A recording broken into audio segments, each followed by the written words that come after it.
Bismillahirrahmanirrahim. Alhamdulillahi rabbil alamin. Assalatu wassalamu ala Rasulillah ma ba'd. Allahumma nas'aluka al-huda wat-tuqa wal-afafa wal-ghina. Allahumma salamata wal afiyah fid dunyana wa akhiratana. Assalamualaikum warahmatullahi wabarakatuh.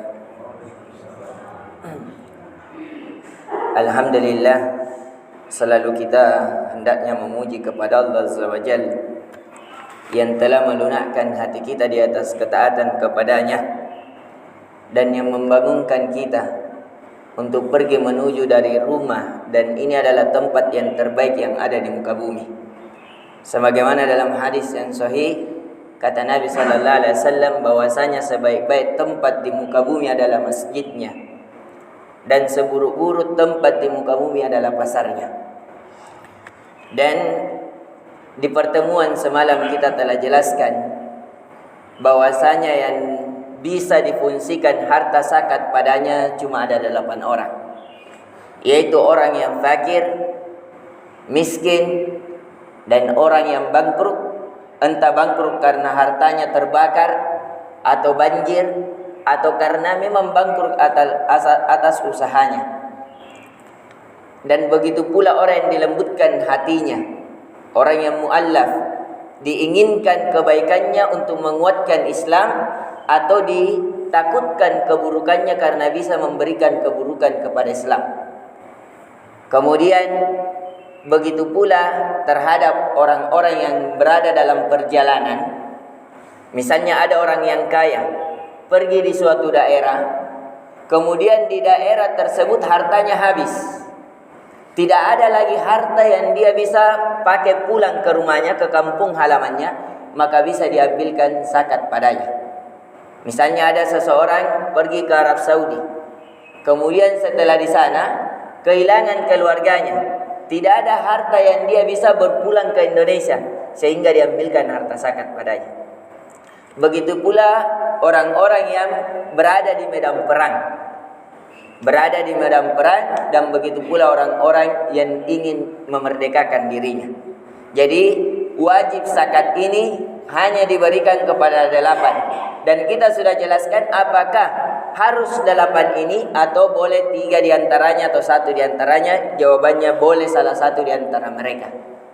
Jadi sekali lagi kita ingatkan kembali, apakah zakat fitri ini wajib memakai niat atau tidak? Jawabannya semua amalan kembali kepada hadis Umar bin Khattab, innamal a'malu binniyat. Sesungguhnya amalan apapun itu tergantung pada niatnya, sehingga dipersyaratkan niat. Apakah niatnya dilafazkan atau tidak? Jawabannya tidak. Tidak perlu melafazkan misalnya, ini harta zakat saya dari harta ini, dari harta ini, dari harta ini. Ini zakat fitri saya, ini, si A, si B, tidak perlu. Kenapa? Karena Allah yang Maha tahu. Allah yang Maha tahu. Karena ketika kita mengumpulkan dalil-dalil, adanya lafaz niat cuma ada pada 2 keadaan. Yang pertama, pada saat umroh atau haji. Pada saat umroh dan haji itu boleh dilafazkan niat karena adanya dalil sahih yang diriwayatkan oleh Imam Muslim dan selainnya, yaitu labbaik Allahumma labbaik, labbaik la syarika lak labbaik. Itu adalah niat-niat umrah. Jadi itu yang dibolehkan. Adapun selainnya maka niat itu amalan hati. Niat itu amalan hati. Sekarang kita akan menambah keilmuan kita, dan ini pertemuan terakhir. Siapakah yang dilarang untuk menerima zakat ini? Kemarin kita sudah jelaskan bahwasanya anak yatim tidak termasuk, kecuali kalau anak yatim itu masuk kategori dalam miskin, maka diberikan juga. Bukan karena keyatimannya dia diberikan zakat, tapi karena kemiskinannya. Karena kita sudah jelaskan lil fuqara wal masakin. Karena anak yatim tidak disebutkan, sehingga dia tidak mendapatkan harta zakat kecuali anak yatim itu miskin. Jadi ini yang pertama. Yang kedua adalah keturunan Nabi sallallahu alaihi wasallam. Jadi dari Abdul Muttalib, Banu Hashim itu tidak bisa mendapatkan harta zakat karena pernah Nabi diberikan, tapi kata Nabi Nabi katakan ini tidak. Kenapa? Salah satu hikmah karena harta zakat adalah harta kotoran dari harta manusia. Dan itu tidak layak untuk kemuliaan Nabi sallallahu alaihi wasallam.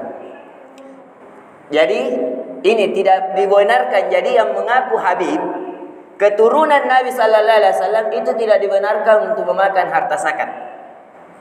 Bahkan Nabi sendiri, kalau Nabi sendiri bahkan sedekah tidak boleh. Dalilnya, pernah ada seorang sahabat pernah mengetes kenabian Nabi sallallahu alaihi wasallam.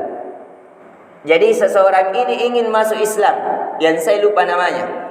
Dia tahu ciri-cirinya. Orang ini sangat terkenal kisahnya. Dia pernahnya agama Majusi, kemudian masuk Nasrani, kemudian pergi ke Nabi sallallahu alaihi wasallam.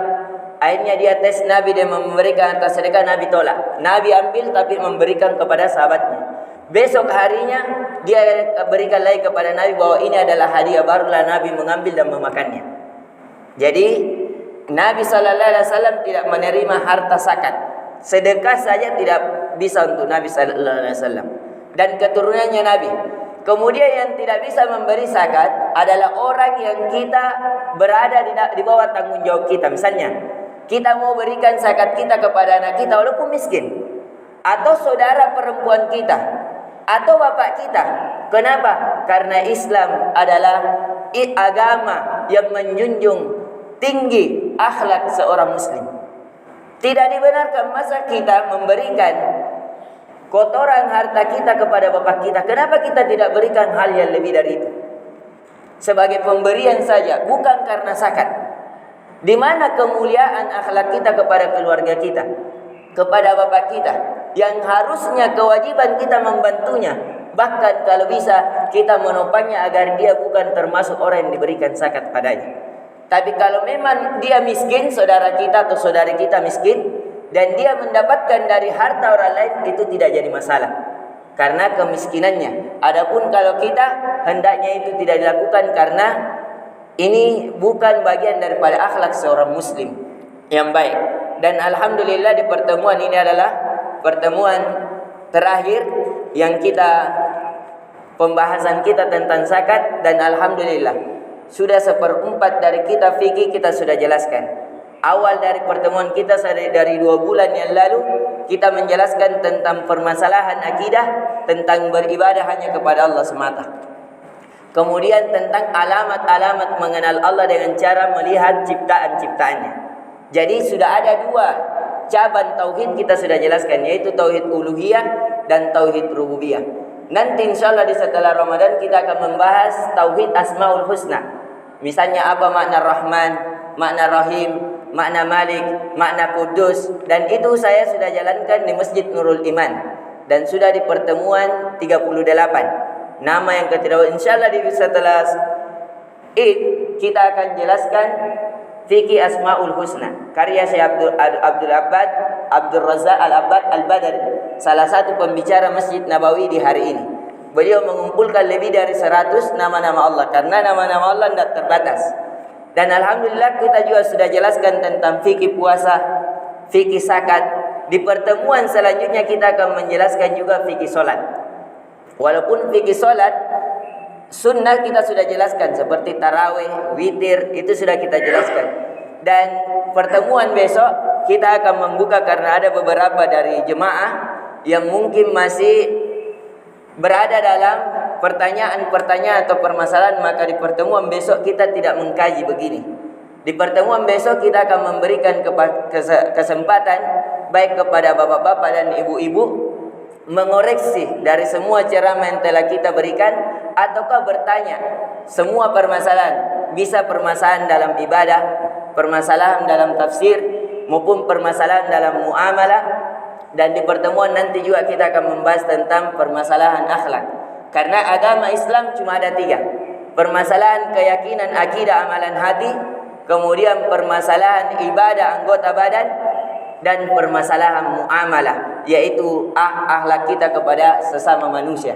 Ada hak kita kepada diri kita, hak kita kepada Allah, dan hak kita kepada sesama manusia. InsyaAllah di pertemuan besok kita hanya membuka sesi tanya jawab 10 menit, 15 menit. Mungkin ada permasalahan dalam warisan, permasalahan dalam zakat, permasalahan yang selainnya, insyaallah taala semoga bermanfaat dari kajian-kajian yang kita kajikan dan menjadi amal timbangan kebaikan kita sebagaimana yang dibacakan oleh imam kita nanti di hari kiamat. La yughadiru saghiratan wala kabiratan illa ahsaha. Tidak ada suatu amalan yang kecil pun maupun yang terbesar kecuali kita akan melihatnya di hari kiamat. Allah akan menghitungnya. Di ayat lain, faman ya'mal mithqala dzarratin khairan yarah. Barang siapa yang lebih berat timbangan amal kebaikannya, maka surga baginya. Dan ini adalah kajian-kajian kita ini bagian daripada amalan yang akan memberatkan timbangan kita. La yanfa'u malu wala banun illa man atallaha biqalbin salim.